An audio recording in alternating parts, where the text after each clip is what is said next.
যে যুব সমাজ আজকে লুডো খেলছো, তোমরা তো শিক্ষিত সমাজের যুব সমাজ, তাহলে তোমরা কেন এই লুডো খেলছো, এই ক্যারাম বোর্ড খেলছো? তোমরা এই ক্যারাম বোর্ডটা খেলে তোমরা আল্লাহ তাআলা জিকিরে মগ্ন হয়ে যাও, তোমরা দুরুদে মগ্ন হয়ে যাও, তাহলে তোমাদের এই সময়টা কাজে লাগে যাবে। তোমরা এখনো সময়, যুবক বুঝে আসো, কেন কেন ধরছে না? এই সময় তো তোমার, এই সময়ের জন্য এক সময় তুমি আসপুস করতে করতে হাসরের মাঝে এই সময়কে তুমি কুনিবন্ত আমরা খেয়াল বাইরে কি করলাম, দুনিয়াতে করলাম কি?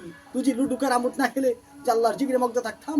আল্লাহ তাআলা কোরআনে স্পষ্ট বলে দিছে, তোমরা দুনিয়াতে আমাকে স্মরণ করো, আমি তোমাদেরকে আখিরাতে স্মরণ করবো।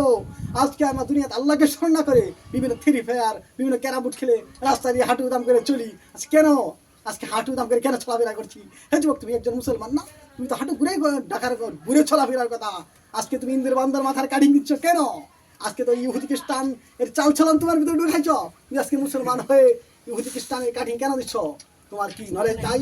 এই এই ছাটনি দেওয়া কি হারাম? আজকে আমার এই 3 তারিখের ভিতরে ছাটনি দিতে হবে। আজকে যুবক তুমি কি করছো? তুমি কি একদম মেধা শক্তি নষ্ট হয়ে পূর্ণ হয়ে গেছা যুবক? এই পশ্চিমা ভারতের চাইলে পড়ে গেলা, আজকে তুমি আমেরিকাদের চাইলে পড়ে গেলা, আমেরিকায় খ্রিস্টানের চাইলে পড়ে গেলা। যুবক আজকে তুমি তাকাও, আজকে তুমি তাকাও আমেরিকার দিকে, টাকার অভাব নাই, বাড়ির অভাব নাই, কিন্তু ওদের ভিতরে শান্তি নাই।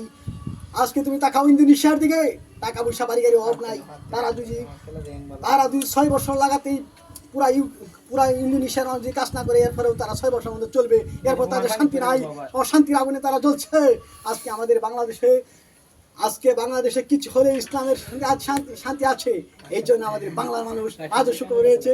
আমরা পুরা বিশ্বের মধ্যে বাংলাদেশের মধ্যে রয়েছে শান্তিময় এবং ওলামাই কেরাম রয়েছে।